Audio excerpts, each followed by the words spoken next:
Wow. Hello, everyone. Hello. What's up, Gwen? To Glenn. Welcome to stream. Welcome. And thank you for checking my TikTok out. I like that TikTok. But today, I'm going to be watching some, let's just say, horror stories. Just reacting to horror stories. So, pretty much that's what I'm be doing today. Hopefully, they're not scary because I kind of want to sleep tonight, you know? I kind of want to sleep tonight. Hopefully the stories aren't that scary, and one of the stories is from a creator that a lot of us should know, I would say. But you know what? Let's leave that video near the end.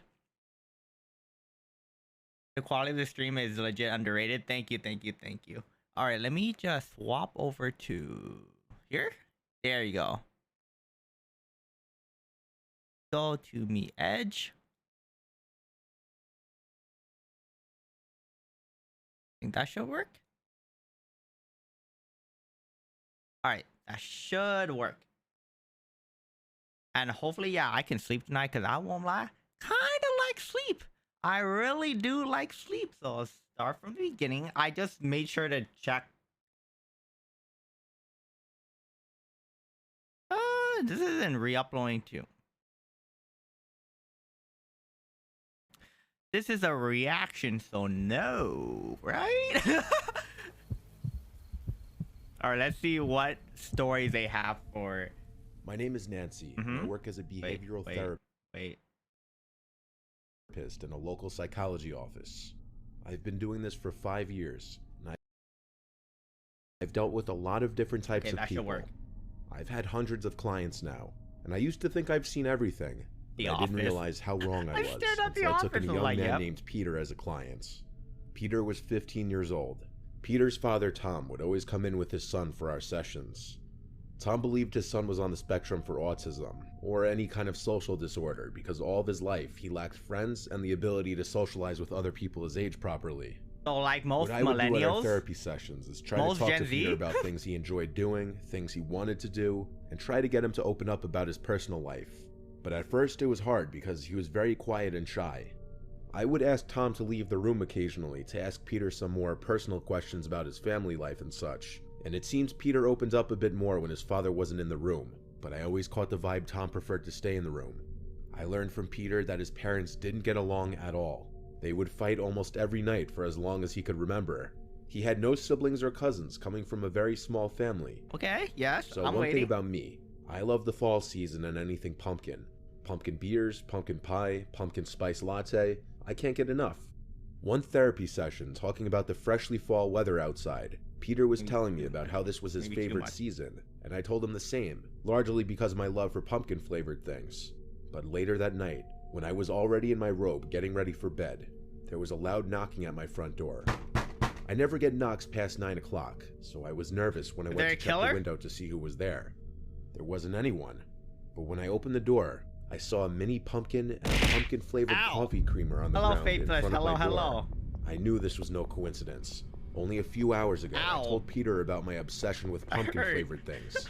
When my attempted call to Thomas the next day didn't go through, I texted him a picture of the 2 items left by my door, and how inappropriate and uncomfortable it is for me to be followed home by a client. Tom texted back within 10 minutes, saying that his son would never do something like that. He almost acted offended by my accusation. Momentarily, it got me wondering, what if it was just a gift from a neighbor or something? The week went by, and I wondered if I should terminate my relationship with Peter as a client, but I decided not to see how the next session would go. The following Monday, Peter and Tom came in like usual. Peter seemed to be acting as normal. By now, he seemed very happy to talk to me. What did he do? I saw it for what it was now. That he may have thought he was attracted to me, being possibly the only woman to speak to him with respect in his life. During that session, I brought up the little gifts at my front door with a smile, not directly accusing him of leaving them, just hinting at what a coincidence it was. And I noticed Tom getting annoyed in the corner by my bringing it up. Peter acted shocked and agreed it was a huge coincidence. It was a truly bizarre situation, and I didn't know what to do. But if it happened again, I knew I'd have to terminate our relationship. That's 2 nights later, creepy. I knock at my door again while I was in the living room watching a movie. My heart sank because I already knew what I was. Wait, so literally You after expecting. I checked someone's the window taking again, care, or and no one was there. your So I slowly opened the psychologist, door and sighed out of disgust your when I saw therapist. more pumpkin-flavored things on my stoop. This time a pumpkin pie, pumpkin Cheerios, and pumpkin Oreos. This It is was a little past 9 o'clock at this point. No, I got my cell phone and took a picture of the items once again and sent it to Tom. Jesus I was about to start typing out a text about why I could no longer see them, but I heard the ding of someone's phone receiving a text right to my left, in the bushes in front of my house. No, no, I no, started no, no, walking no, slowly no, over no, to no, it, no, no, saying no, Peter's no, name. no. I saw someone hiding in the bush as I got close enough, but it wasn't Peter. It was Tom. We looked each other in the eyes, and he said, "Hi Nancy, you look beautiful as always." And I screamed. Oh, I great. ran into my house and locked the door, seconds before he tried opening it and started banging on it. I screamed to leave me alone or I'd call the police. He apologized through the door and yelled he's leaving. Jesus Christ. I watched through the window as he left to his car and drove away. This explained not only the unwanted gifts at my door, but possibly the sound of my side gate closing in the middle of the night weeks prior to this. I have no idea how long he was stalking me at my house. My brother, who's a police officer, advised me not to even bother trying to get a restraining order because there wasn't any evidence that he meant me any harm, and it would just be he said, she said allegations. However, I did report the case to the police, and added that Peter may be in an unsafe, abusive household. I don't know what Tom's end goal was by following me home and leaving those things by my door. Based on the way he tried to open my door after I locked it, though, says he wasn't trying to be a romantic type. I feel sorry for Peter. I was trying to process His dad brought him in to see me, only as some kind of method of getting closer to me. Oh my god. The father is the stalker. I was just like, oh, the son's the stalker. No, it's the father. The father is the stalker. Oh, wow, you're trying to be a helpful person. You're a therapist or a psychologist. I misunderstood which one it was. But either or, you're trying to be helpful. Try to solve. You did help them a bit, and then you just find out that the father only brought his son there so he can get with you and then stalk the living shit out of you. Okay, well then. Nah, bro. That's so any honest. It was a Friday night in early October a long time ago. Being a clientele is just like, no. Oh, that's not cool. Just imagine someone just like, it's cool if you know them very well, but if it's just like a straight, like a person you barely met, that's not cool. With my three friends, Jose, Brian, and Tanya. We were being bored teenagers wanting something to do in the spirit of the season. It was a nice fall night out, low 60s, nice breeze. Your friend so we wanted to be outside. Is it a new Not horror much movie? goes on in our boring town, and we weren't old enough to go to bars or anything.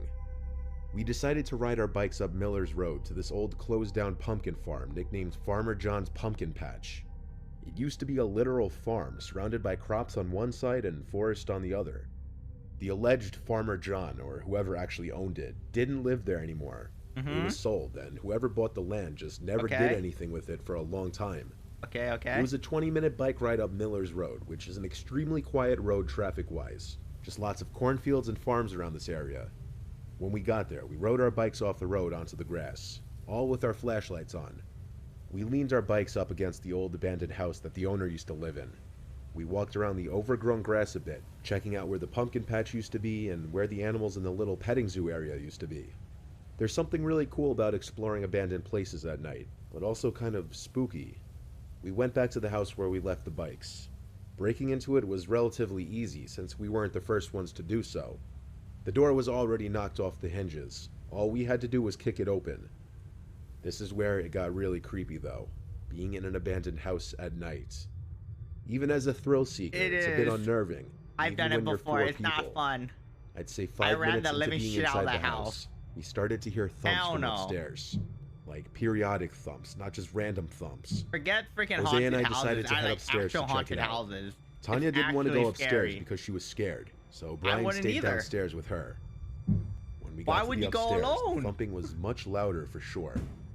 It came from the left side of the stairs. Our flashlights revealed a bunch of doors up here, all open, leading into what were probably once all bedrooms. Just leave! Our footsteps were loud as we walked closer to the room with the thumping. There was no way to hide it on these rickety, creaky floorboards. As we got to the corner room doorway, the thumping stopped. I whispered to Jose, "Is it an animal?" He went, "Shh." I pointed my It's a flashlight human. into the room, starting from the left side, working the light to the right. I stopped when my flashlight landed on a male's figure in the corner of the room facing the wall, with what appeared to be blood on the wall in front of him, probably banging his head on it, creating those thumping sounds. Jose aimed his light at him too, and we both jumped back. We left in a hurry, and as we ran down the stairs, a horrifying, gut-wrenching scream came from the room we were just in, causing all four of us to scream.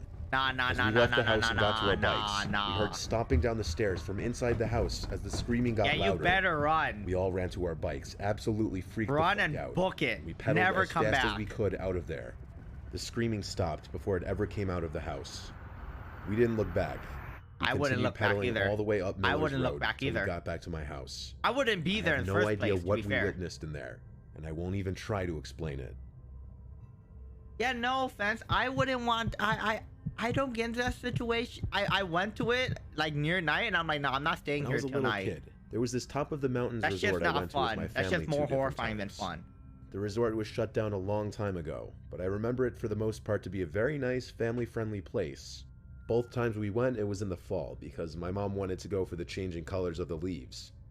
This story takes place the second time we went to the resort. Ow.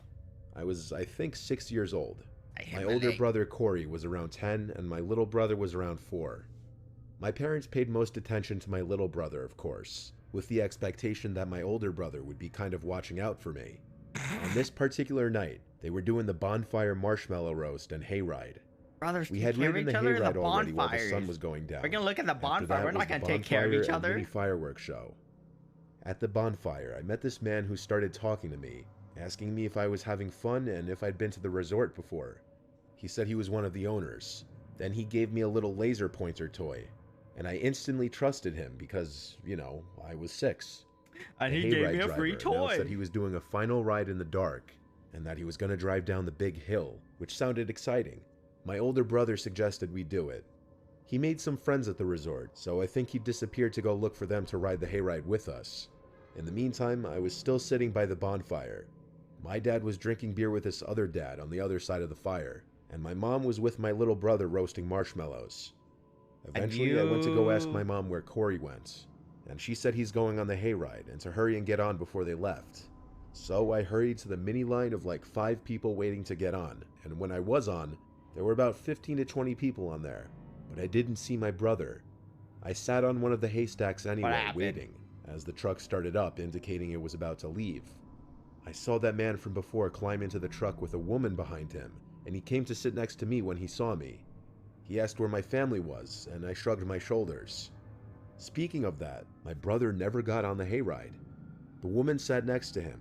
She looked at me and smiled, and he said that's his wife. He asked if I still had that laser pointer, and I said yeah and showed it to him. He smiled. The whole time I spoke with the man, his wife next to him was looking at me, smiling. During the hayride, She's the trying two to call were for help, basically isn't it? talking to me the whole time. Yeah. Then when we were approaching the hill drop where the driver said he was going to floor it, the man next to me saw I was nervous. So when we drove down the hill, he grabbed my arms and lifted them in the air so as to do the no hands thing that people like to do on roller coasters. It actually made me laugh because the drop down was fun. The man asked me if I had been to the arcade of the resort yet, and when I shook my head no, he told me he had the key to a lot of the games, and asked if I wanted it. I of course shook my head yes. He said he'd just have to go get it and go there with me, and it would be all mine. No. We one by one left the back of the truck as we got back to the bonfire. The man and woman both walked alongside me, and the woman held my hand and kept calling me sweetie anytime she said something to me. The man said the arcade wasn't far. She's As we walked away from the brightness asking of the for huge help. bonfire and into the darkness of the pathway back towards the cabins and main buildings of the resort, she's I a heard ghost. Cody's voice call my name from behind. I turned, and it was Cody looking at us. I yelled back, "We're going to the arcade," and the man and woman looked back but didn't say anything. My brother didn't follow us or say anything else. After we got further from the bonfire, the woman's grip on my hand got tighter, and we started walking faster. Is it kidnapping? Something wasn't right, Oh no. because her grip was starting to hurt me. I also noticed we weren't going in the direction of the clubhouse. We were heading towards the parking lot. When I asked where we were going, the man said we're getting the key to the arcade games. Next thing I remember, my mom's panicked screaming voice was heard behind us, screaming, "Let go of him." My mom was running over hysterical, and the two strangers stepped away from me, and I remember the woman saying some BS like they were taking me to the front desk area. My mom yelled and cursed at them, and the two of them It just was a quickly walked kidnapping. away into the Oh darkness. my god. I wish my dad was with my mom at that moment to kick the man's ass. The worst part is they got to just drive off and potentially do this to somebody else. That's messed. No, My mom that's asked messed everybody up. at the bonfire if they had seen those people. Nobody recognized them. She also reported this to the resort and the police. But really, what could they do once the couple disappeared?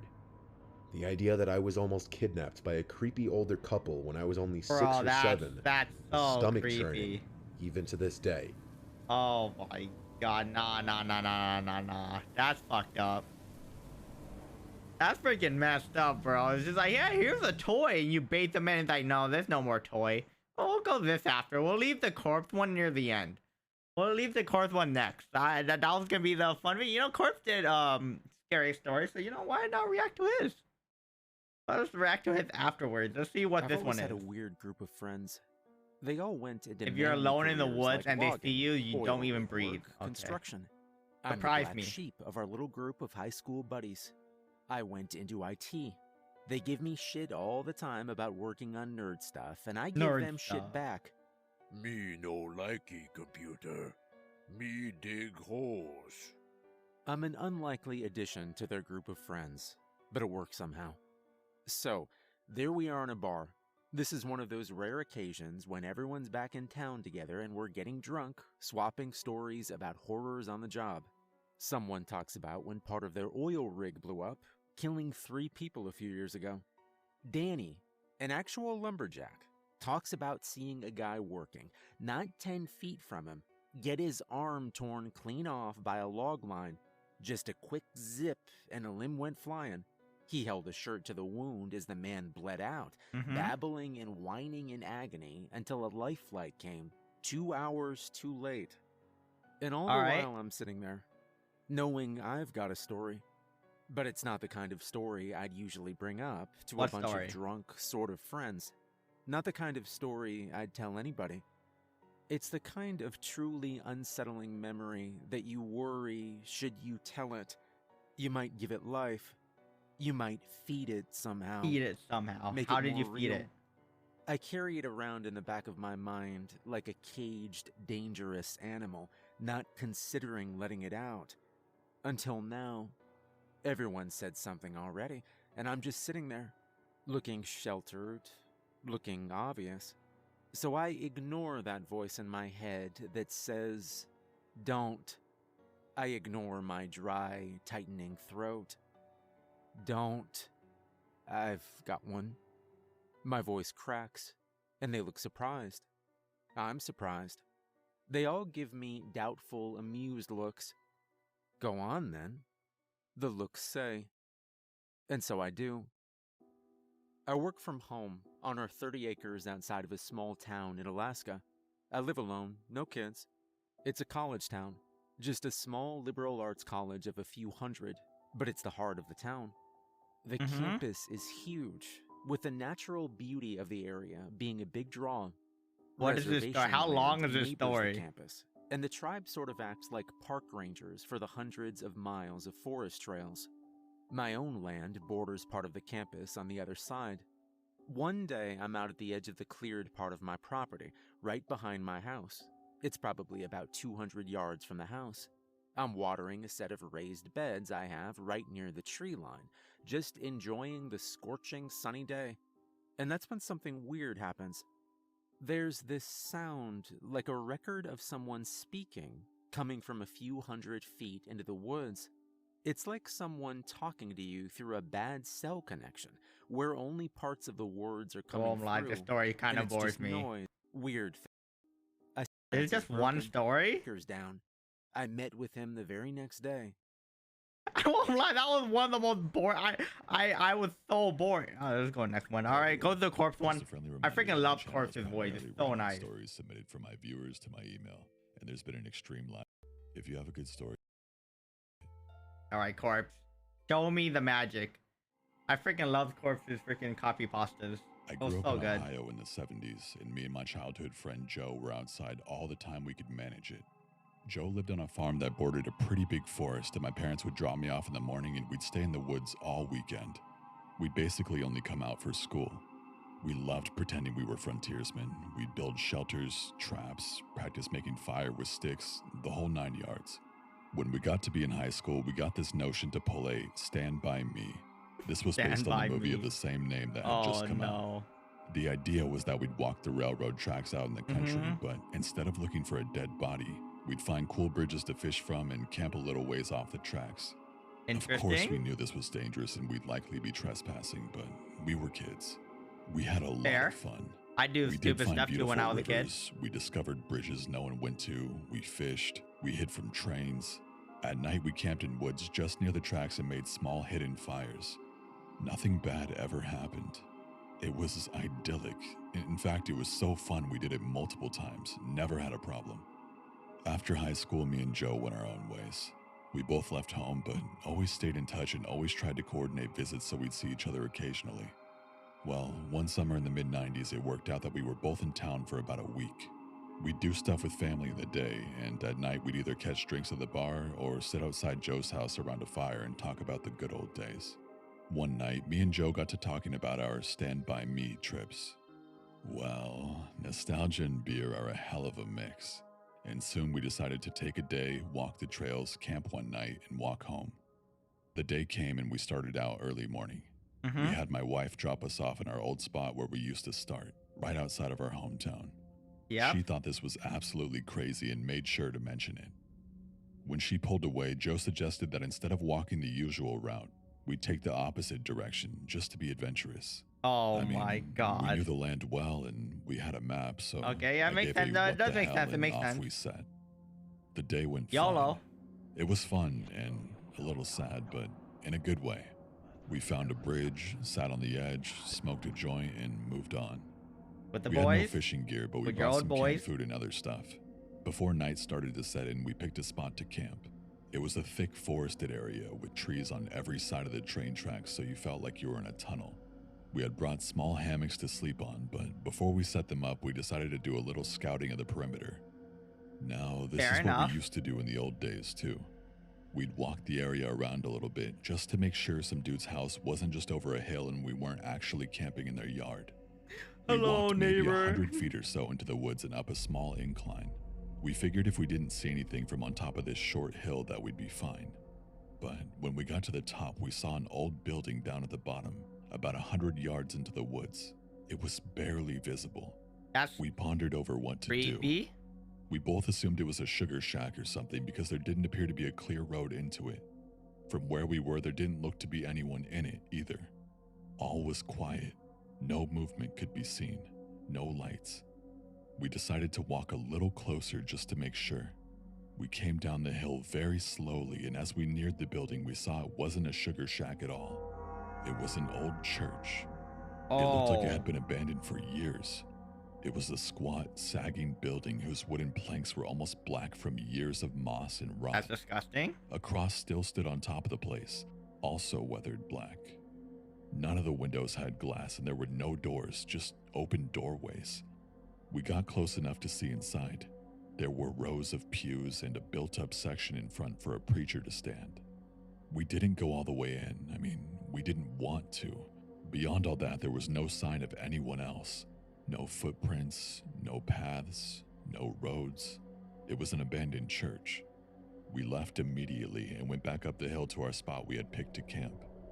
Having a hill between us and the church made us feel better, but we were still a little uneasy. I would be uneasy We too. That's chalked kind it of up to the creepy. natural creepiness seeing a church in the middle of the woods would elicit. Uh-huh. Besides, at this point it was dusk and we just decided to rig up our hammocks, go to sleep, and move on at early morning. Night set in, and as we lay in our hammocks and shot the shit, we began to hear something in the direction of the church. Our conversation about it went a little like this. Do you hear that? The hell is that? It sounds like people singing. And it did sound just like singing. We both slid right out of our hammocks and ghost? hunkered down. What ghost straining came by? to hear more. We listened for a minute or two and the singing continued, but it wasn't getting louder. Finally, we decided to creep back up the hill and see if we could spy where the sound was coming from. We could still move very quietly in the woods from the old days. I mean, it was second nature to us.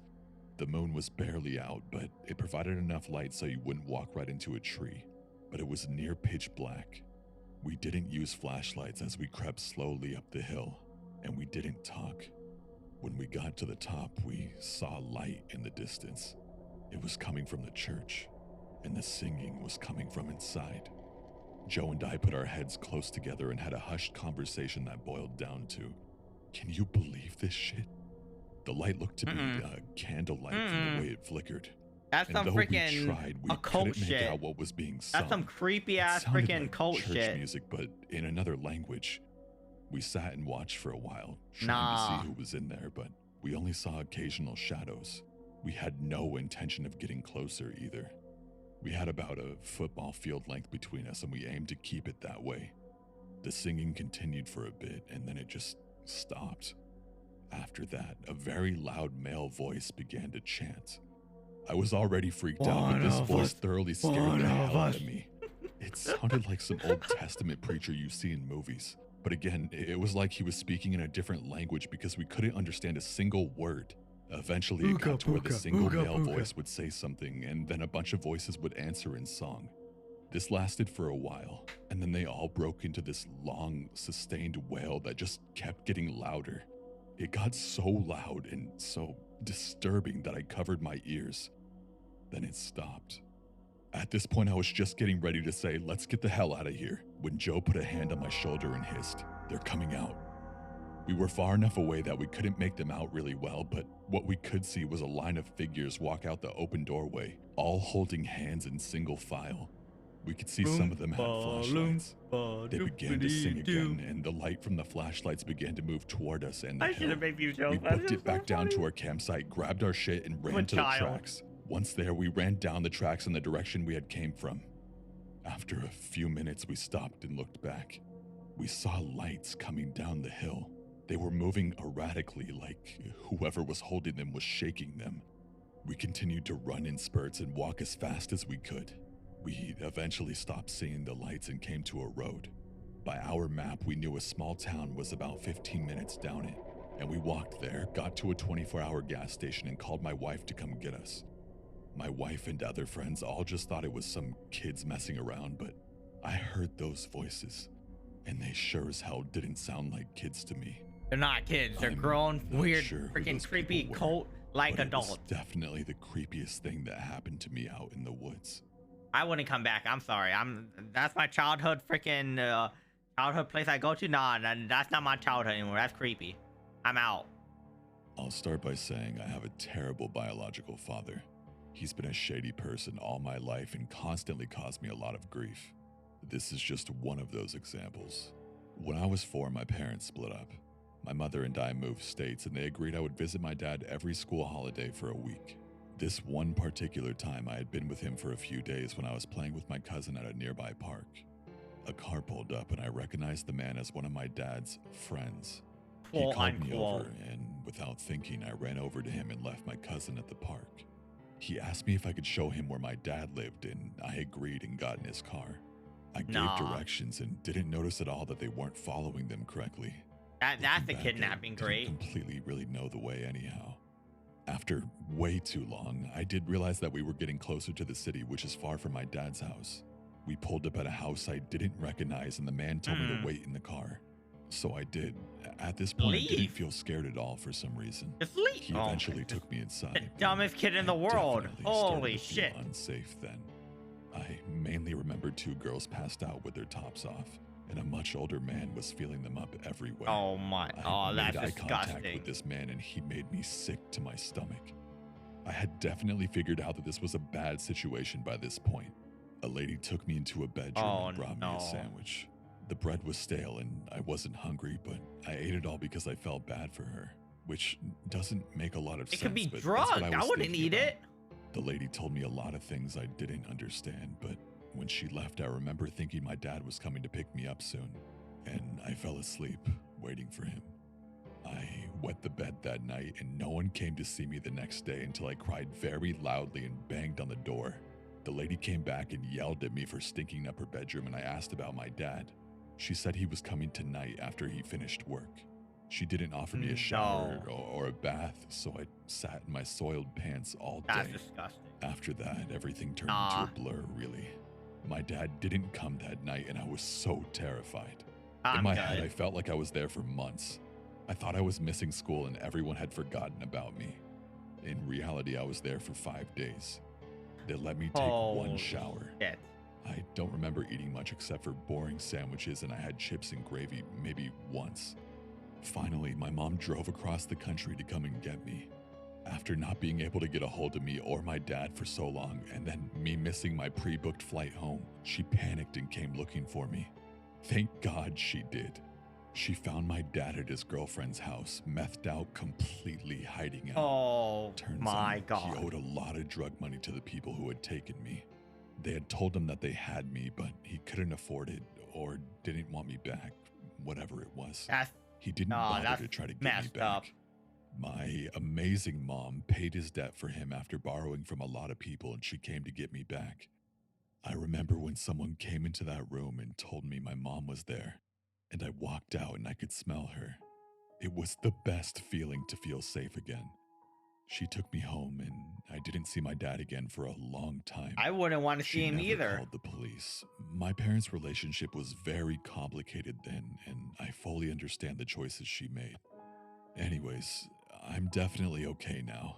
I've spoken about this in Also therapy, mental and I've come scarred. to terms with most of the things that I went Mentally through as a freaking child. scarred for It's life. still a very messed up situation for a 4-year-old girl to have to be in. So to my dad's friend, the sandwich lady, and even to my dad himself, I hope I never meet you again. I wouldn't want to meet them again either. That's freaking messed up. Jesus. A few years ago, I was renting a house in Northern California. The neighborhood was just outside the suburbs. It seemed like the perfect balance of having space and also having nice neighbors close enough to not feel isolated. The area had no street lights, so it was very dark at night, especially if there were clouds blocking the moonlight. It didn't bother me though. It made my little house feel even more quaint on dark nights. I got home from work one day in midwinter. It was a cloudy night, so pulling up to my house, I saw only what my headlights and front porch light illuminated. When I got out of my car, I caught a whiff of cigarette smoke. That was odd, as I had never smelled that before around that house. I didn't see anyone nearby, so I just ignored it and went inside. I had just got off a shift with a few hours overtime, so I felt pretty tired. Even though it wasn't even 7 yet, I decided to take a shower and just call it a night. I woke up sometime later, sure that I had heard a noise inside my house. I wasn't worried right away because my friend would sometimes stop by to use my shower after work on his way to his night classes. I even gave him a spare key so he could stop by even if I wasn't home. But he would always text me to let me know beforehand though, and I hadn't heard my phone go off. I reached over to my bedside table and picked up my cell phone to see if my friend had sent me a text. The bright light from my phone screen and number pad blinded me. These were the days before phones had a light sensor that would dim the screen in the dark, and this particular so you phone would was literally so just bright I blind. could use it as a flashlight. Yeah, I remember that time. It Through blinds you every time you squinted open eyes, I it. could make out that it was 9-something, but I couldn't tell if I had an unread text or not. I set my phone aside and called out my friend's name. There were a couple of seconds of silence before I heard loud footfalls as someone started running through the bottom floor of my house. I leapt out of bed and ran to the closet. They were already up the stairs by the time I had to open the door and stepped inside. The house had 3 rooms upstairs, 2 bedrooms on either side of the hallway, the one I was in and a spare, and a bathroom at the end. The bedroom doors were both locked, but the bathroom door was cracked open. I heard whoever was in my house thunder down the hallway past my door and into the Try to bathroom. freaking lock your door and That freaking gave me push your just enough bed time to against open it. the attic access in the ceiling of my closet and hoist myself up. I had just started to lift myself up when the person ran back out of the bathroom. My feet were barely inside of the attic when my bedroom door burst open. I heard footsteps run into my room and stop. When they didn't see me in that room, they ran back to the hallway and into the other room, which just had boxes stacked in a corner. I guess they decided that if someone were hiding, it would be in the bedroom because they charged back into my room and turned on the light. A moment later, the closet door was Holy. ripped open. I was crouched in my attic just a foot or so away from the access so I could try to stop them if they started to climb up. From my vantage point, all I could see was from about their knee down. They were wearing dirty blue jeans with frayed cuffs and worn work boots. After a few seconds of looking in the closet, they stepped away and I heard a loud crash come from my room, followed by a scream of frustration and anger. That scream was the most unnerving part of the incident for me. Oh, someone It just reminded going me your far too house. much of my stepfather, who would scream in a As similar if way Home when he Alone lost went his temper. horribly He wrong. would eventually be put in a mental hospital for several mental disorders that resulted in erratic and violent tendencies. The man in my Not house just ran back down erratic, the stairs. nah. I heard crashes and clatters as things were thrown around and furniture was knocked over. I stayed crouched in the attic. I had left my cell phone when I ran for the closet, and I wasn't certain I could climb down without him hearing. After some time, the noises stopped. I started counting slowly. When I reached 1,000, I decided it was safe enough to climb down and call the police. The first thing I noticed when I exited the closet was the intruder had flipped my bed over, I assume in an attempt to find me. That was the noise I had heard after he stepped away from the closet. I couldn't find my cell phone, so I went to the landline by the bed and called the police. I waited in my room until I heard them call out from downstairs. The first floor was a mess, but I had expected that. Chairs had been knocked over, the sofa had been flipped, all the books, pictures, and knickknacks I had on my shelves were strewn across the floor. The cupboards in the kitchen had been opened, and all the boxed and canned foods had been thrown to the ground.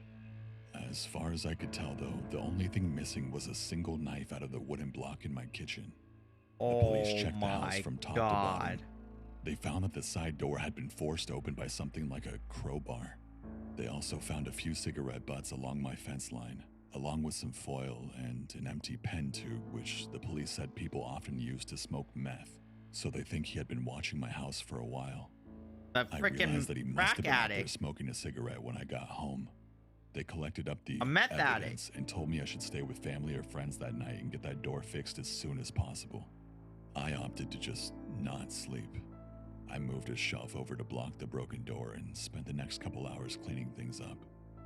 I would often go to the window with a flashlight and shine it along the fence line where the police found the cigarette butts and foil, but I didn't see anything.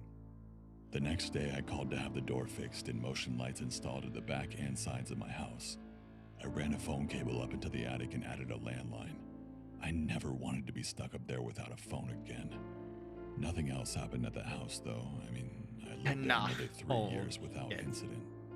One more precaution I took was practicing getting out of my bed, going to my closet, and climbing into the attic as quickly and quietly as possible. It's a survival mechanism. Except now I go to a crawl space at the back of the closet instead of the attic. I try not to think about what would have happened if I had been a bit slower getting into the attic, or if he hadn't gone into the bathroom at the end of the hall first. Might have been dead. Thanks for watching, and please follow me on Twitter or Instagram so that I don't completely die out when YouTube inevitably kills my channel for not being consistent. Stay safe and have a good day. Alright, 4 stories. Let's see about this one. I love Corpse's voice. Corpse's voice is freaking amazing. I freaking love his voice. Alright, what was this one? Blue Spooky, give me the good. These stories, I like these stories, but I don't want them happening to me. They're good stories. They don't want it to become reality. I go to school in a big city that's one of the least safe cities in the U.S. I chose this school specifically for nursing, and definitely not for the location. I live in a row house, I guess that's what we call it, off campus with 4 other girls. Cheaper and nicer than dorms. Yeah. Or so we thought. Well, I guess in the end, you get what you pay for. We are all girls and sophomores in college. As you would guess, we go out and drink, come back, do things we don't remember. We had just started our rent in August. 3 floors plus a basement, which was padlocked by the owners. Understandable. We would definitely have had parties down there to avoid immediate cleanup. Beside that, though, the house was pretty great. Amazing location to the school and to work as well. I'm a CNA who works odd hours. It was not expensive and was in pretty good condition, too. I had never lived with that many people before, just one roommate. So where I was living before, we definitely knew whenever one of us had misplaced or changed anything. Eventually, in this new place, I started to notice my snacks were either half gone or would be completely missing. I was starting to get really annoyed, but in a house of that many people, it's too much work to try and figure out who ate it specifically, so I just tried to get over it. Slowly, as girls do, we started making comments about someone eating our food, but passive aggressively, Yeah. like young college age Yep. girls. We all just let it go though, because who wants Dudes the kinda do entire it too. house to get into a big fight? Dude kinds At do the it too, time, I but they worked until fight about each other a 11 bit because in it's the food. We NICU. love our food. I got home at about 11:30, mostly on weeknights. I started to take notice of pans left out or snack wrappers lying around.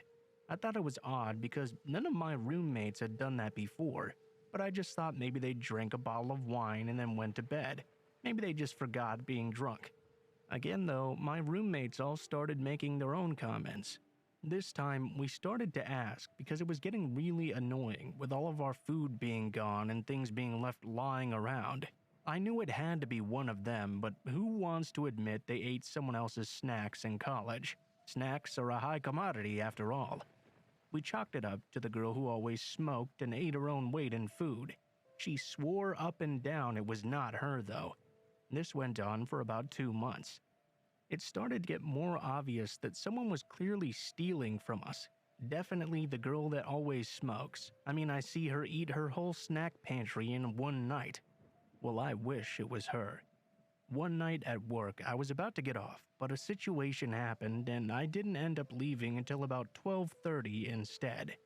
I took the bus home. I carry pepper spray, a taser, and a pocket knife, so don't worry. I got home and just wanted to collapse. I wanted to sneak into bed ASAP. I walked into the front door. The stairs were directly in front of me. I could see down the side into the kitchen. I walked in and saw someone there, but I was way too tired to say hi, thinking it would end in a 30-minute conversation about nothing, so I walked straight upstairs. When I got to the second floor, though, I noticed that all of my roommates' doors were closed, which always meant they were either in their room for the night or fast asleep. I started to get a weird feeling, something that made everything click. They were all asleep, right? I texted our house group chat, asking if anyone was in the kitchen. I felt stupid for even asking this question. 2 responded no, and said the other 2 had been asleep for a while. I knew it wasn't any of my roommates down there at that moment. I dialed 911, but I didn't press call yet. I crept into my roommate's room across the hall. Thankfully, or perhaps not thankfully for her, she didn't have her door locked. I whispered, telling her I thought someone was in the house downstairs. She gave me the widest eyes ever and looked like she was about to burst into tears. She didn't suspect anything like I had, but for reference, this was a very bad area. There was a shooting in the house 2 doors down only weeks earlier by an armed intruder. She mouthed to make the call.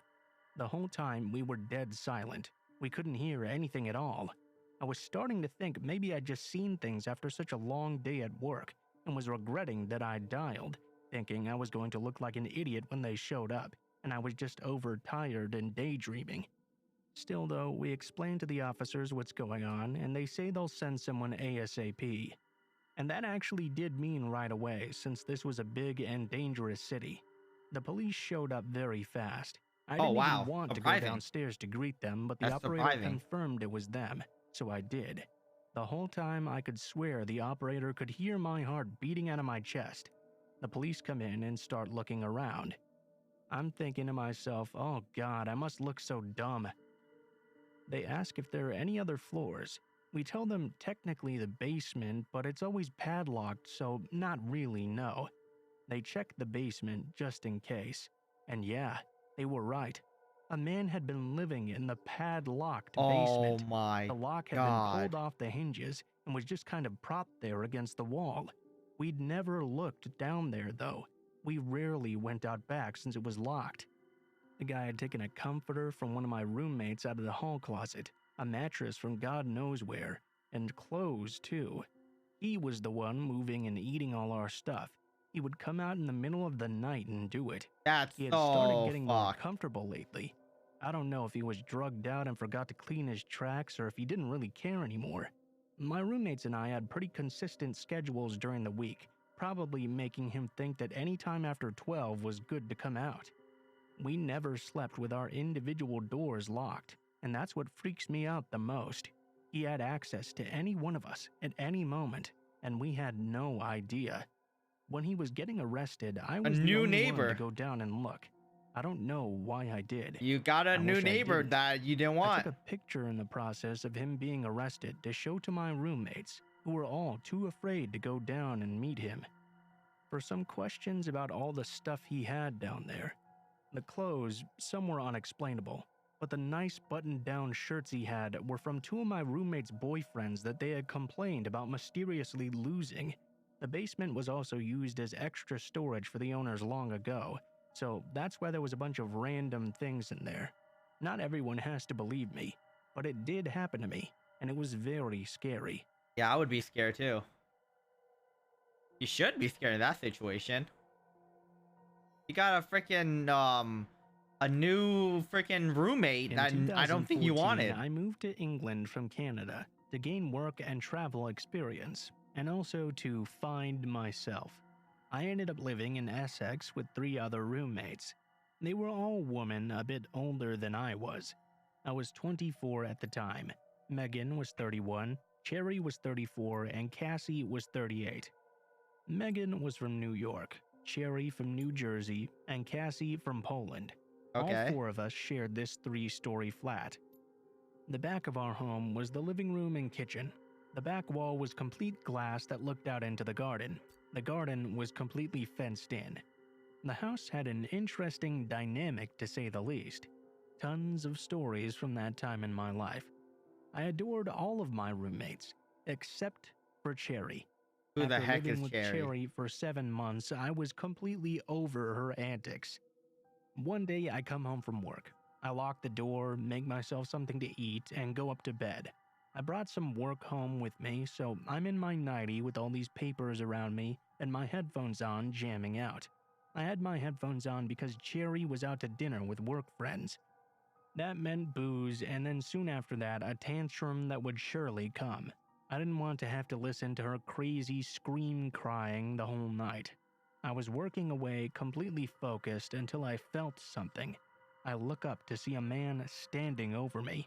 I didn't register it right What? away. I What? passively say, "Cherry's room is on the 2nd floor, you know," and continued to work. Cherry regularly brought strange men home. He didn't leave. Again, "Cherry's room is downstairs, you..." Then he interrupts. "I'm not here for Cherry." All right. A cold Cool. chill iced my Cool. veins. My fight or flight immediately kicked in. I started surveying the situation. I look him up and down. He has a bottle of Prosecco in one hand and a knife in the other.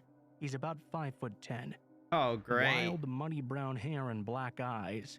He has this light blue polo shirt on, and one side of his collar was popped up, a distinct Manchester accent as well. Once I focused in, I realized his eyes were black because his pupils were completely dilated. Shit, I was in trouble. I needed He's an drugged escape out. plan right now. Unfortunately, this man was standing in between me and my bedroom door. I needed to get downstairs, but I needed for him to think it was his idea, so I decided to play along. Just at that exact moment, he uses his knife to pop the cork. I said, "Oh no, let's clean that up. I prefer to drink out of a proper flute anyways." He nodded, replying, "Yeah, you're a proper classy bird. Let's go." I try to act as naturally as possible. I try not to show that I'm shaking all over, and try to gain Smart. control over my breathing. We take the long journey down the main floor of my flat, all 3 floors. He has the back of my nightie bunched up in one hand, and I could feel the point of his knife graze my back with his other. I was trying to playfully speak with him as we walked down the stairs. I couldn't tell you what I was saying. I was most likely just rambling. I couldn't hear anything over the beat of my heart in my own ears. We get to the bottom of the stairs. There's a hallway to my left that leads to the front door. On my right, which is much closer to us, the kitchen and the living room. We make our way into the kitchen. I point to the cabinets that had the wine glasses. He said he knew where they were and started toward them. I now had the kitchen table in between us. It was time to run. I burst Yeah. into a full sprint down the hallway toward the door. My hands fumble over the locks, shaking and sweating. I swing the door open and see two men walking across the street. They must have been walking home from the train, as there was a big train station right in front of our home. I call out to them urgently for help, and suddenly I'm flung onto the ground. Little pebbles piercing my skin send sharp pains where they jab in. The intruder pushed me out of the way to run and escape. One of the men began chasing after the intruder, while the other urged me to go inside while he surveyed my home and called the police. Thank I you. locked all the doors and Random called the neighbor police or myself as person. well. While I was on the phone with dispatch, I maniacally run around the house to double-check all the windows and doors. Suddenly, I hear a loud bang on my door. I inform the dispatch of the banging, and she informs me the police weren't there yet. I thought it might be one of the gentlemen who had stopped to help me. I go look out the eye hole, though, and I see it's him, the intruder. He came back for me. Round He's 2. banging on my door, screaming that I had his glasses and that he was not yet done with me. I freak out. The dispatcher attempts to calm me down, but I'm losing my ever-loving mind. She then said, "They're pulling into your street now. You should hear the sirens." I did, thank God. The intruder blasted off.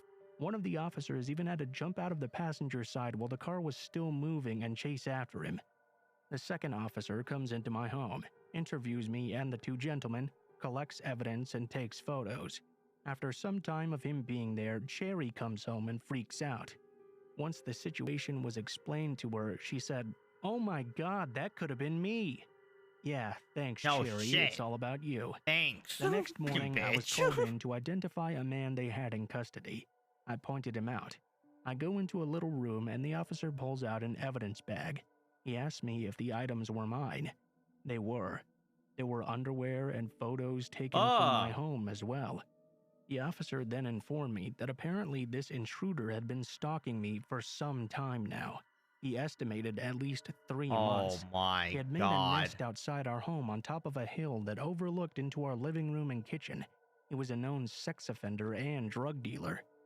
He told He me was how drugged out lucky and I he was was trying to to get out practically fucked. unharmed.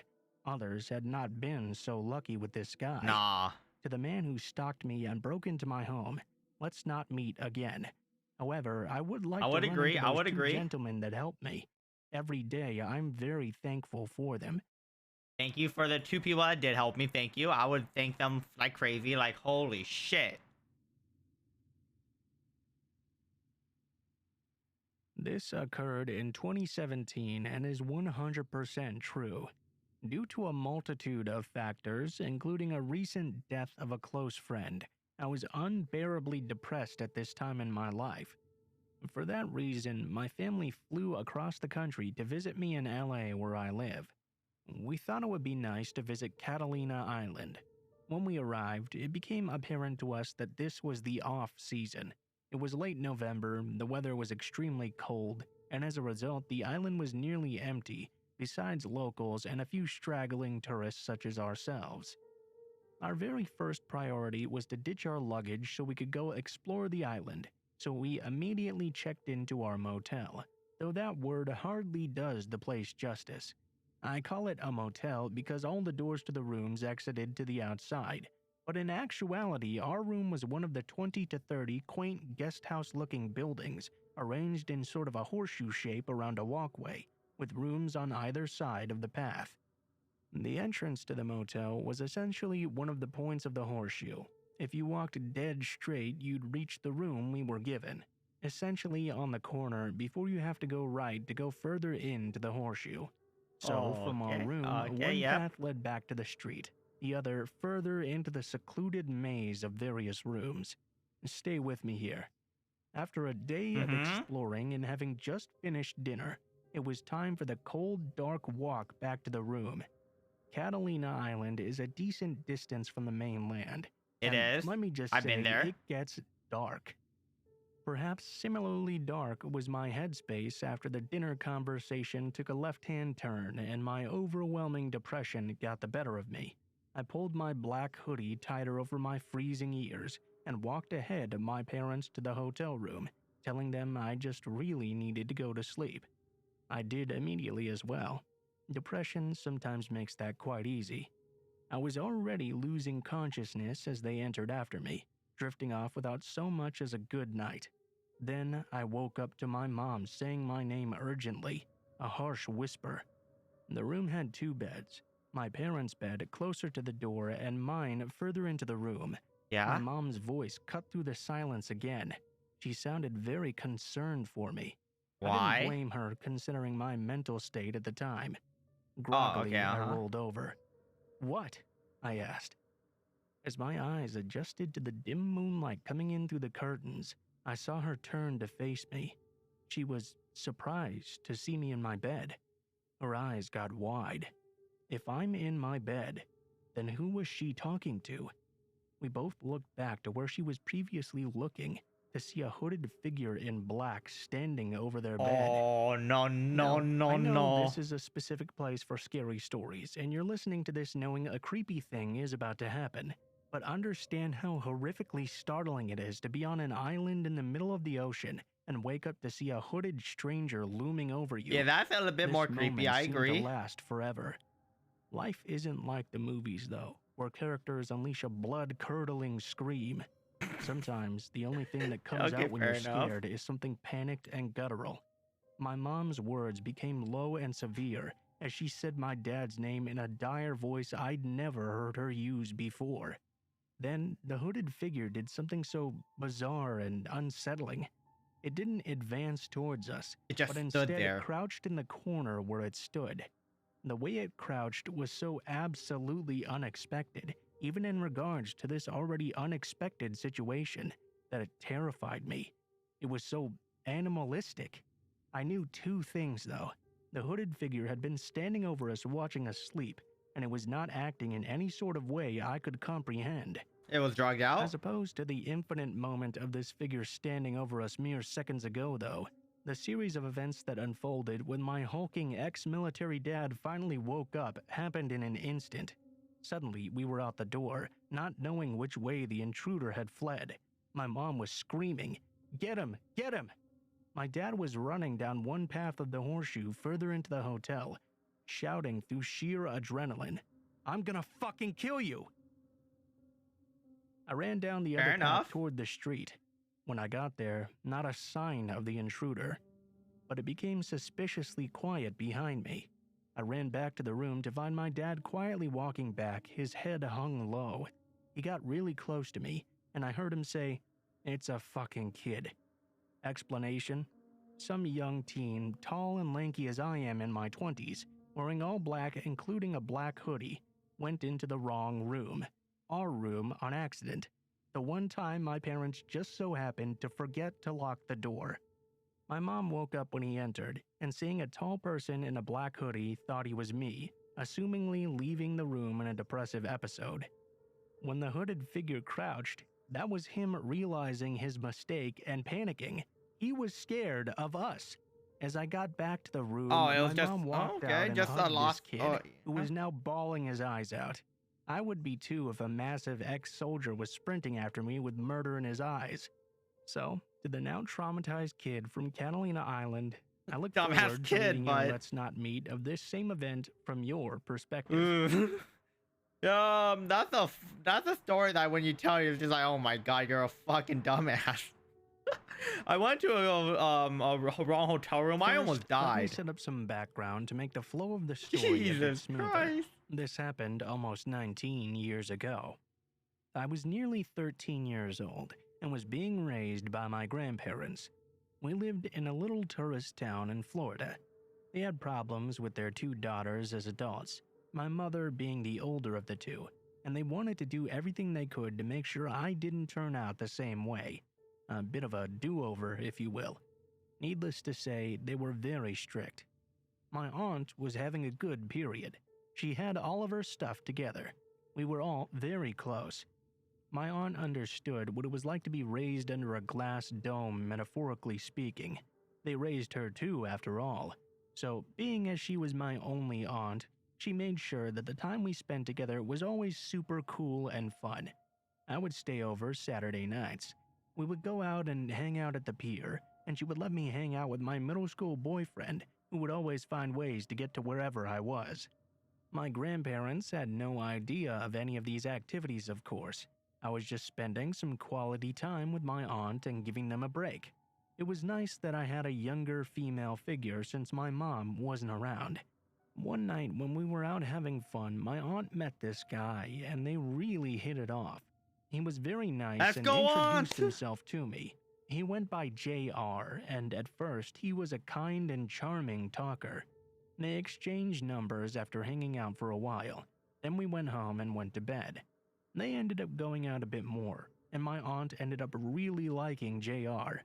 He took her to his home, introduced her to his father, and showed her around his land. He lived out in the woods in the middle of nowhere. I had lived in Serial this killer? town for 30 Serial killer? years, and still to this day I couldn't pinpoint to you where he lived. I only went there once. He was teaching my aunt how to shoot a gun. I remember her shoulder rocking back with the impact of the shot and it surprising Okay. her. He had these weird flamenco dancing clothes in his closet. It was all seemingly harmless. I mean, everyone has their own quirks after all. About 10 days, maybe 2 weeks later, we were again at the pier out by the payphones talking about what to do that night and what to get for dinner. JR and my aunt were in their late 20s or early 30s, and as much as she loved me, I imagine there were times when I did get in the way. Well, anyway, we were at the pier and he was talking about how he has these painkillers. He offered me one. I declined, of course, and told him I had a high tolerance to pain anyway and didn't really need that stuff. He then, with a huge smile, asks me if he can see for himself, assuring me he won't really hurt me as he's just trying to have fun. He grabs my arm behind my back and twists until I hear a loud pop. I start to cry. He laughs and says, "Oh, sweetheart, I was only playing. You said you had a high tolerance." No, I that's guess I was fucked. stronger than I thought I was being. No. I'm sorry. No need to ruin the good time we're all having. I go into the private pier office, which my granddad managed, bursting into tears. My aunt came in and let me know that she thought it was fucked up too, and that she talked to him about it. She goes back outside and he asks her what she's up to that night. She tells him that she isn't sure if I'm staying over, because of what just happened. I was whining about going home. I was pissed she hadn't decked him right there for hurting me so much. He tells her she should meet him under, let's call it the Sunset Bridge at 2 a.m. on the other side of town. He says the stars are real beautiful there, and you can listen You and got hear all her the her fish so you and can hang out wildlife. with the aunt. He tells her he would my love to see it God. with her, and they could dance there under the moon. We were all from a No. fishing family, and lived in He's a a fishing fucking town, lunatic. so fish activities under the bridge at late times weren't necessarily something that threw up a red flag. Plus, if it's dark and late, there won't be other people there hogging up all the fish. She told him maybe, and we left together. I decided to spend the night after all, later sneaking in only if she would pick up my boyfriend Charlie, playing heavily on the guilt points. She calls him when she gets home, and says she can come, but she'll have me with her. He groans. "Fine, alright, I guess she can come. Maybe she'll get tired and just sleep in the car or something." About an hour after she called JR the first time, I ask her about Charlie and she agrees. She sits down with me and hugs me and touches my face lovingly, apologizing for what happened with my arm. My aunt was an amazing woman, and I love her very much. Was an She then amazing calls woman. him again Okay. and tells him not to worry. Now she's picking up Charlie, so I'll have my own entertainment and they can have their alone time. He immediately goes into a flying rage, sputtering and cussing about how it's too complicated now. He just wanted an intimate meeting with her, not a damn family reunion. He went on and on about how he didn't want to have to That's a babysit red flag. That's a 13-year-old huge and red her flag. Hell no, 14-year-old no, no, boyfriend. no. He then hung up after calling her a crazy bitch. She bewilderingly hung up the phone and told me what happened. Instead of all that nonsense, we go about our night with pizza rolls and PlayStation, and things end up perfectly fine. He calls her a few more times, drives by the house for a couple of weeks, but my aunt was having none of it. Yeah, I wouldn't After a either. while, he left our lives just as swiftly as he had come. The whole affair lasted only a month, if even that. 3 weeks, maybe. And all in all, it wasn't the craziest experience she had with a man. JR was soon forgotten, and we went about our business. Flash forward 2 years later. I'm almost out of middle school. My aunt had moved to a city about 40 miles away. I still lived with my grandparents. They were still strict, but as they had gotten older, so had I. I knew a few ways around the rules. One day, my friend Frank and I missed the bus home from school and called our good school friend Darla to pick us up and take us home after riding a bit. She had this big, beautiful red truck, and I would ride around in the cab of it, loving the freedom and the wind. We were smoking cigarettes and laughing, listening to the radio. The time I would have spent on the bus before my stop was just enough time to hit up the Taco Bell drive-thru. We cruised down the road a bit before heading back to Frank and I's separate houses. He lived just down the road. We had a lot of fun that day. She dropped me off first. My grandparents came outside.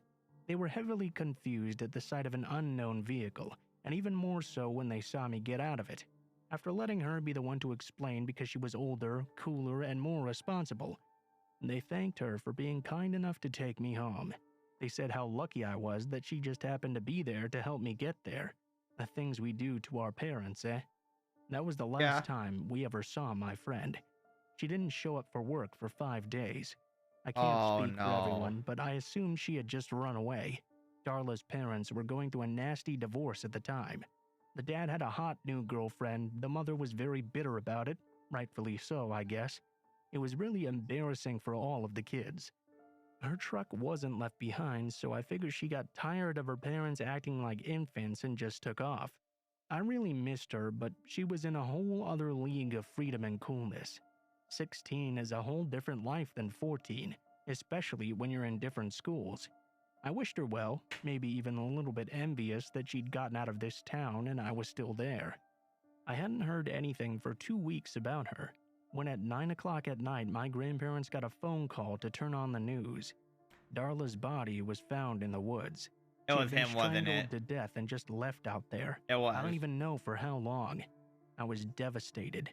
I was so joyful that I had that last experience with her, but saddened and horrified to know what happened. She was so young, barely even older than myself. She was about to be 17 in just a short time. It was a very sad time for our town. The good and bad news is that they caught the guy who had done it very fast. He confessed after some very incriminating evidence, and during his questioning also confessed to killing his girlfriend, who had been missing for about 8 years. Also his father, staging his death to look like a suicide by hanging. When they showed his mugshot on the screen and said his name, I swear I almost passed out. That was about to be your aunt. Day on the screen staring back at me was a picture of JR. I had no idea he and Darla even knew each other. I can't even imagine what would have happened if we had gone under the bridge that night with him. Investigation Discovery did a piece on it a couple of years back. I was shocked to see it on TV. The memories came rushing back, and I decided to write them all down. I have a newfound appreciation of life now that I'm old enough to understand just how close me and my aunt came to getting killed that night. My aunt lived on to make awesome new memories with me. I have a beautiful life with my husband and 3 boys that most likely wouldn't have happened if things had gone any differently that night. Oh, that was something. Oh, well, we reacted to some scary stories. I'm a bit tired, so I'll call it a night, but holy shit. I might be able to, these stories there's something else. But thank you everyone for coming. I'm gonna be back on Wednesday, probably either playing either Omega Strikers, League, or Valorant, one of those 3. I've been enjoying playing Omega Strikers, so probably that.